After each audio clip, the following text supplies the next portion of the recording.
Alam naman natin na nagkaroon ng promo day sa I-1 TFC ang Don Bell, kung saan binahagi nga dito ang mga litrato nila kasamang crew at mga iba pa nitong kasama sa cast, kung saan nga ibinahagi nga ngayong araw ang after party araw ng kanilang promo day sa I-1 TFC. Umani nga agad ito ng samot-saring komento sa social media. Kaya naman, sabay-sabay nating tingnan at alamin ang nasabing post na talagang pinag-uusapan pa rin hanggang ngayon.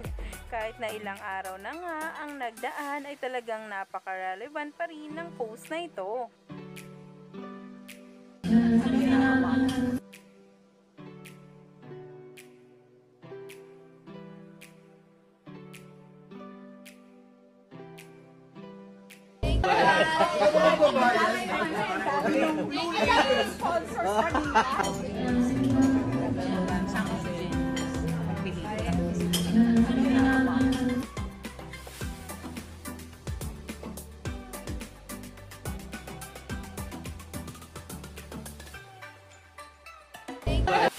Ganun pala ang mga naganap sa after party nga ng promo day nila sa I-1 TFC, kung saan talaga ay umani na ng samot-saring komento sa social media.